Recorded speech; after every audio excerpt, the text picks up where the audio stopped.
I was funding my family's lies. I made them see the truth.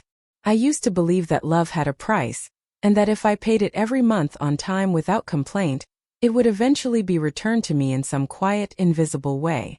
I was 34 years old the year I finally understood how wrong I had been. Started like most of these things do with a phone call. My mother's voice on the other end, thin and trembling in a way I had heard only twice before in my life.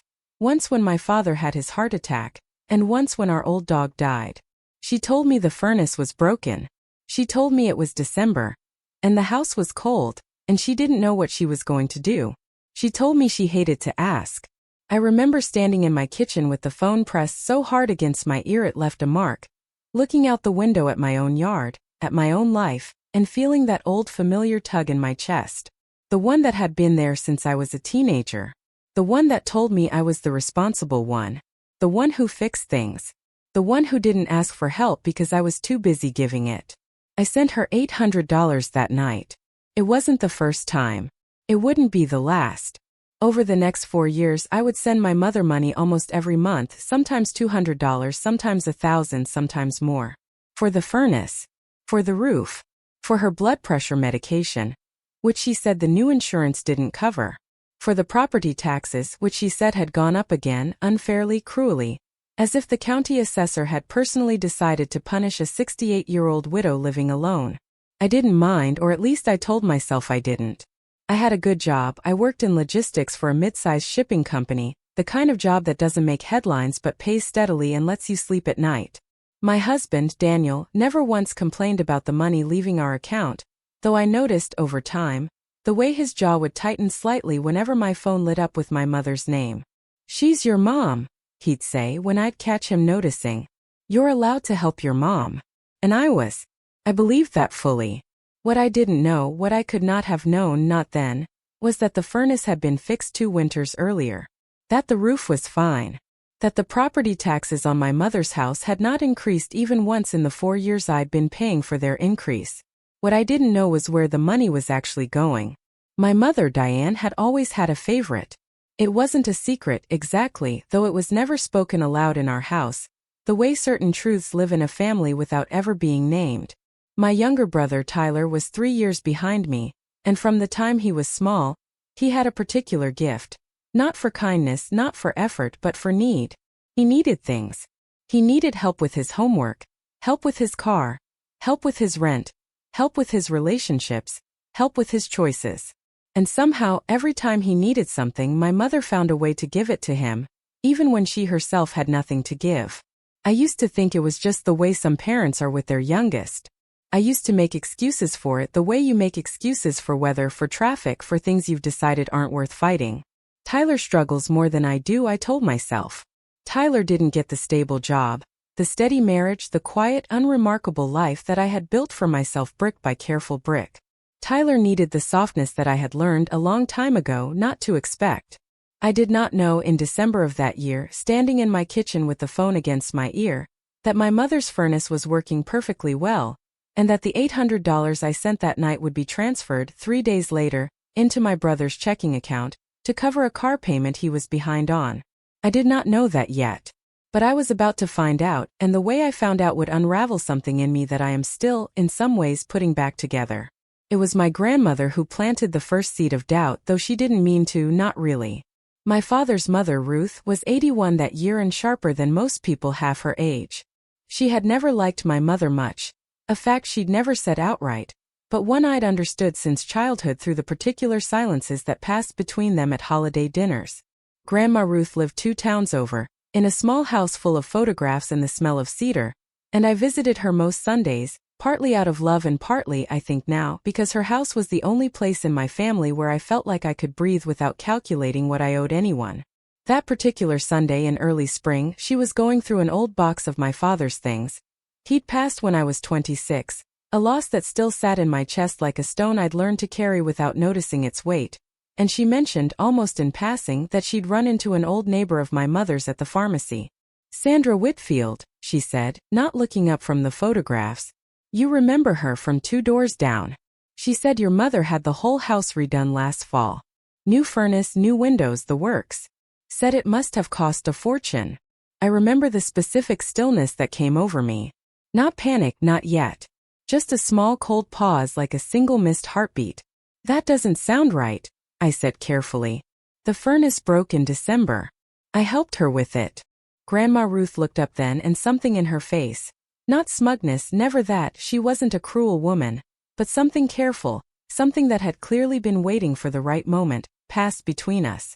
Sandra said it was done in October, she said quietly. Before the leaves even turned.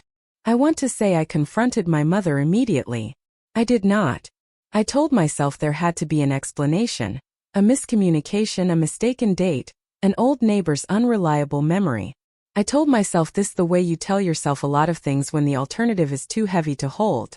But that night, lying next to Daniel in the dark, I found myself doing something I had never done before in 4 years of sending my mother money. I opened my banking app and started scrolling backward through every transfer I'd ever made to her. Took me nearly 2 hours. I wrote them all down in a notebook I kept in my nightstand drawer, the one I use for grocery lists and half-finished thoughts. Date, amount, the reason she had given me. By the time I was finished, the numbers sat there on the page like something accusing me of a crime I hadn't known I was committing. $14,600. Over 4 years.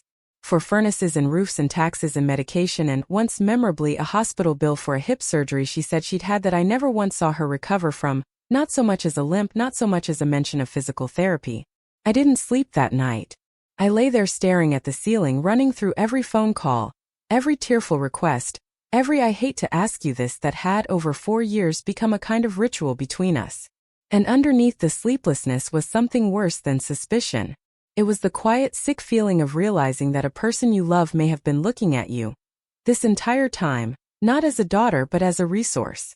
I didn't say anything to my mother the next day, or the day after that.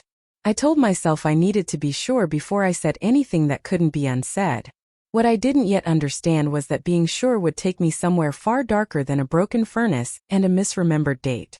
It was Daniel who suggested I actually go through her filing cabinet, the one in the spare bedroom of my parents' house where my mother kept everything: bills, tax documents, old greeting cards, the detritus of a life lived on paper.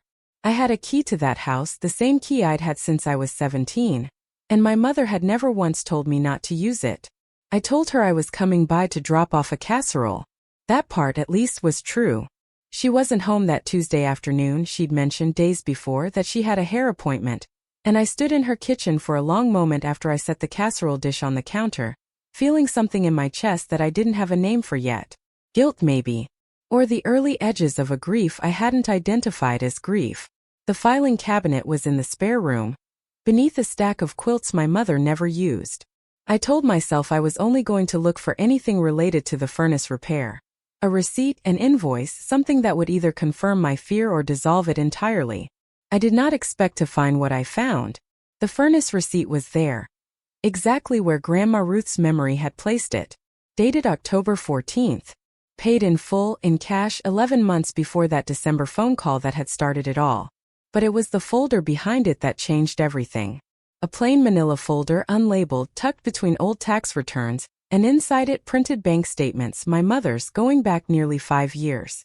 I sat down on the floor of that spare room, my heart doing something strange and heavy in my chest, and I read through every page. The pattern was there in black and white, so clean and so consistent that it felt almost administrative, like reading a ledger rather than a betrayal. Every time I sent my mother money, $800, $1,200, $2,000, a transfer would leave her account within a week, sometimes within days, to an account I recognized instantly. Tyler's. Car payments. Credit card balances. Once, an $1,100 transfer memo simply read, "To rent, again." Once, chillingly, 3 days after I'd sent money for what she'd told me was a hospital bill, there was a transfer to Tyler labeled Cancun. I sat on that floor for a long time. I don't know exactly how long. Long enough that the light through the window shifted from afternoon gold to something dimmer, grayer. Long enough that when I finally stood up, my legs had gone numb beneath me, and I wasn't sure if it was from sitting or from something else entirely. I took photos of every page with my phone. My hands were steady in a way that surprised me, given how unsteady everything else in me felt. I put the folder back exactly where I'd found it, beneath the tax returns, beneath the quilts no one used. I left the house before my mother came home from her hair appointment, and I sat in my car in the driveway for 11 minutes. I know because I watched the clock the entire time, unable to make myself turn the key, before I finally drove away. I didn't tell Daniel everything that night. I told him some of it, the outline of it, and I watched his face do the thing it does when he's trying very hard not to say what he's actually thinking, out of respect for the fact that this was my mother, my family, my grief to navigate in my own time. But I could see it in the set of his shoulders. He'd suspected something like this for longer than he'd ever let on. "What are you going to do?" he asked finally after I'd finished. I didn't have an answer for him that night. I don't think I had an answer for nearly 3 weeks. What I did instead in those 3 weeks was become something I hadn't been before: quiet, watchful, methodical. I stopped sending money the moment I found that folder, though I gave my mother a reason that had nothing to do with the truth. I told her Daniel and I were tightening our budget for a home renovation, which wasn't entirely a lie, just not the whole of it. She was cold with me for a week after that, colder than the situation seemed to warrant, and I understood with a kind of sick clarity that the coldness itself was evidence. She wasn't upset because I couldn't help her. She was upset because the pipeline had closed. I started paying attention to things I'd never paid attention to before. The way she talked about Tyler in every conversation, no matter what we'd started out discussing, always circling back to how hard things were for him, how unfair his landlord was, how the economy had dealt him such a bad hand compared to everyone else. The way she never once asked how Daniel and I were doing financially, never once wondered aloud whether the money she was asking for might be a burden. The way, now that I was looking for it, every single crisis in her life over the past 4 years had a suspiciously convenient timing, always landing right before some expense of Tyler's that I would later find documented in that folder. I called Grandma Ruth on a Thursday evening and told her everything. She was quiet for a long moment on the other end of the phone, and when she finally spoke, her voice had none of the surprise I expected. "I wondered," she said. "I've wondered for years. Your grandfather used to say your mother would give that boy the roof over her own head if he asked sweetly enough. I never wanted to say it to you because it wasn't my place, and because I know how much you love her. But I wondered, why didn't you say something?" "Because you would have defended her," Ruth said simply, and she wasn't wrong. People don't hear these things until they're ready to see them for themselves. You had to find that folder on your own, Marin. If I'd handed it to you, you'd have found a way to explain it away. She was right, and it stung in a way that only truth can sting, cleanly, without malice. It was Grandma Ruth who suggested I go further before I said anything to my mother directly, not because she wanted revenge, she was careful to say, but because she knew my mother, and she knew that Diane would never simply admit to something she could still deny. "You need more than a folder," Ruth told me. "You need something she can't talk her way around." That was how I ended up spending the better part of a month building what I eventually came to think of privately as my case. I requested my own bank statements going back the full 4 years, highlighting every transfer I'd made to my mother, cross-referencing the dates against the reasons she'd given me, reasons I remembered clearly enough that I could reconstruct most of them from memory, and confirmed the rest through old text messages I'd saved without ever meaning to build an archive of them. The texts, once I went looking, told their own story. I found messages from December about the broken furnace, sent months after the receipt showed it had already been fixed. I found a message from March asking for help with the property tax bill, and beneath it, in the same folder I'd photographed, a tax statement showing no increase at all that year. I found, most painfully, a message from the previous spring. The hospital called again about the balance I'm so embarrassed to ask. Sent the same week Tyler had posted photos from Cancun, laughing on a beach in the sun. I printed everything. I am, by nature, a person who trusts paper more than memory, who trusts spreadsheets more than feelings, and so I built a spreadsheet: date, amount sent, stated reason, actual bank record, corresponding transfer to Tyler, and watched it grow into 11 pages of quiet, undeniable evidence. There was a part of me, even then, that hoped I was wrong. I want to be honest about that.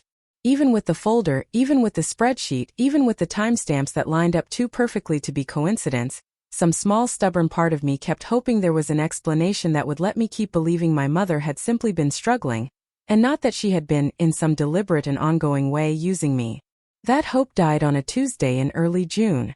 I'd gone to see Tyler, ostensibly to talk about our mother's upcoming 70th birthday, which the family was planning to celebrate with a dinner at her house. Extended family, cousins, the whole gathering. I hadn't planned to ask him anything. But sitting across from him at a coffee shop, watching him check his phone every few minutes with the particular restlessness of someone who has never once had to sit still with his own thoughts, something in me needed to know. Did Mom ever help you out with money? I asked as casually as I could manage. Over the past few years? He didn't even hesitate. That was the part that stayed with me longest. Not the confirmation itself, but how easily it came, how little weight it seemed to carry for him. Yeah, a bunch of times, he said, stirring his coffee. She's been really generous, honestly. I don't know what I would have done without her these past few years. The car, the apartment, that trip Sarah and I took. He laughed, a small easy laugh. I told her she doesn't have to keep doing it, but you know Mom. She worries. I sat there and watched my brother describe, without a single flicker of guilt or awareness, the exact shape of what I had been documenting for a month. He had no idea where the money came from. He genuinely believed our mother simply had it to give. Perhaps a pension, perhaps savings, perhaps some financial cushion neither of us had ever been told about. He wasn't cruel. That was almost the hardest part to sit with. He wasn't malicious. He was just a person who had never once been asked to wonder where anything came from, because someone else had always made sure he never had to. I didn't tell him that afternoon. I went home and sat in my car outside my own house for a long time before I went inside, the way I had the day I found the folder, and I understood with a clarity that felt almost peaceful in its certainty, that I now knew everything I needed to know. The 70th birthday dinner was 3 weeks away. I decided, somewhere in that stillness in the car, that it would be the moment. I didn't decide this out of anger, though the anger was there, quiet and low and constant, like a pilot light that had been burning for a month without my fully acknowledging it. I decided it because I understood, finally, that if I confronted my mother privately, she would do what she had always done. She would cry, she would deny, she would twist the story until I was somehow the one who owed her an apology and nothing would change. I had watched her do this my entire life in smaller ways over smaller things. I knew, with the certainty of someone who has finally stopped making excuses, that the only way the truth would survive contact with my mother was if it wasn't just mine to carry. I spent those 3 weeks preparing the way I imagine lawyers prepare for a case they cannot afford to lose. I organized the spreadsheet into something clean and readable. I printed the bank statements, the texts, the furnace receipt, and arranged them in a folder of my own, an answer to the one I'd found hidden beneath the quilts. I didn't tell anyone what I was planning except Daniel, who offered quietly to come with me and stand beside me, and Grandma Ruth, who asked only one question. "Are you doing this to hurt her?" she asked. "Or because you need her and everyone else to finally see what's true?" I thought about that question for a long time before I answered. The second one, I told her, and I meant it. I didn't want to destroy my mother. I wanted more than anything for the fog to finally lift, for the family to stop operating on a version of reality that had never existed, where I was simply the stable one who didn't need anything, and Tyler was simply the one who struggled through no fault of his own, and our mother was simply a woman trying her best. I wanted the truth to exist in the room, finally, instead of just in a folder under a stack of quilts. The night of the dinner, the house was full in a way it hadn't been in years. Cousins I hadn't seen since my father's funeral, an aunt who'd driven 3 hours, Grandma Ruth in her good blue dress, Tyler and his girlfriend Sarah, my mother at the head of the table in a new sweater I recognized, with a small sinking feeling as one I had unknowingly paid for. I let the dinner happen first. I want people to understand that about what I did. I didn't ruin the meal, I didn't stand up between courses and start shouting. I sat through the roast chicken and the toasts and the slightly too long story my aunt told about a vacation from 1998, and I waited, the folder sitting quietly in my bag beneath the table, until the cake had been cut and the room had settled into that soft, unfocused lull that comes after a meal, when people are still gathered but no longer quite paying attention to any one thing. That was when I stood up.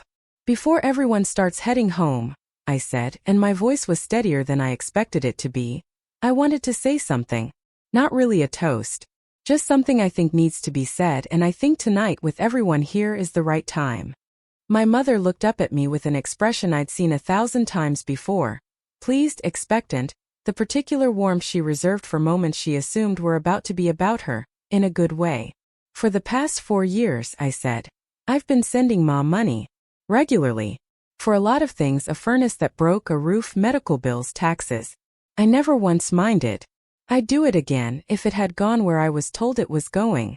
The room had gone quiet in that particular way rooms go quiet when something in the air has shifted, before anyone has said a word to explain why. About 2 months ago, I continued, I found out the furnace had actually been fixed almost a year before I was told it broke. And when I started looking into it, I found records, bank statements, receipts, texts, showing that almost every dollar I sent for those emergencies was transferred to Tyler within days. Car payments, credit cards, a trip to Cancun, sent the same week I was told I was helping cover a hospital bill. I watched my mother's face change in stages. First confusion, performed a beat too long to be real. Then something harder, something that looked almost like fear, and beneath that, unmistakably, guilt. Marin, she said, her voice already climbing toward the register I recognized, the one that had always historically been enough to make me stop. I don't know what you think you found, but I have it all here, I said, and I set the folder gently on the table, not thrown, not slammed, just placed, the way you'd set down something heavy you've been carrying too long. The dates line up. I checked everything 3 times before I said anything, because I didn't want to be wrong. I wasn't wrong. Tyler had gone very still beside his girlfriend, his face draining of color in a way that told me, more than anything else could have, that some part of him had already begun to understand. I'm not saying this to punish anyone, I said, and I felt in that moment, something in my chest finally loosen, some tension I'd been carrying so long I'd stopped noticing its weight. I'm saying it because I've spent 4 years believing I was helping my mother through hardship, and instead I was funding a lie that everyone at this table, except me, apparently already understood in some way or another. I just needed everyone to hear it once out loud so I could stop being the only one who knew. My mother didn't cry the way I'd expected. She sat very still, her hand resting on the table beside the folder she wouldn't open. And for a long moment nobody said anything at all. It was Grandma Ruth who finally broke the silence, her voice quiet but carrying, the way it always had. I think, she said, looking at my mother with an expression that held no cruelty, only a very old, very tired kind of disappointment. It's time you told your daughter the truth. All of it. Right now, in front of everyone, since everyone is apparently already part of it. My mother didn't tell the truth that night, not fully, not the way I'd hoped. She said something about not wanting to burden me, about Tyler needing more support, about how she'd always assumed I understood deep down, that I was simply better equipped to handle things on my own. It wasn't an apology. It was, I understood even as she said it, the same performance I'd been watching my entire life, just finally being witnessed by everyone instead of only me. But something had changed regardless, and I felt it settle over the table like the first cool evening after a long summer. Tyler wouldn't look at me, and later in the driveway, he found me by my car and said quietly that he hadn't known, that he'd never once thought to ask where the money came from, and that he was sorry, in a way that felt more real than anything our mother had managed to offer all night. I didn't cut my mother off entirely in the weeks that followed, though I stopped sending her money, and I told her clearly, calmly, that I would not be resuming it. What surprised me most wasn't her reaction, the initial anger, followed by a long stretch of cold silence, followed eventually by something that might, generously, be called an attempt at repair, but my own. I expected to feel triumphant. Instead, I felt something quieter and in its own way more permanent. Relief. The specific relief of no longer needing to guess at a version of reality that other people had already stopped believing in. Grandma Ruth told me a few weeks later, sitting in her kitchen with the smell of cedar and coffee around us, that the bravest thing I'd done wasn't finding the folder, or building the spreadsheet, or even standing up at that table. It was choosing to stop being the only one who knew. Families keep secrets by making sure only one person carries them, she said. The moment you make everyone carry it together, the secret stops working. I think about that a lot now, almost a year later. My relationship with my mother is different, smaller, more careful, honest in a way it had never been before, which is its own kind of strange gift. Tyler and I talk more than we ever have, and for the first time in our adult lives, there's something real underneath it. Something that doesn't depend on either of us being cast in a role someone else assigned us a long time ago. I still think about that spring afternoon on the floor of the spare bedroom, the light shifting gold to gray around me, the receipt in my hand with a date that shouldn't have existed. I think about how close I came to putting that folder back and never looking again, to letting the fog stay comfortable because comfortable was easier than true. I'm glad in the end that I didn't. Some debts I've learned aren't measured in dollars at all. They're measured in how long you're willing to let yourself be the only one who knows, and how much of your own life you're willing to spend paying for a story that was never really about you at all.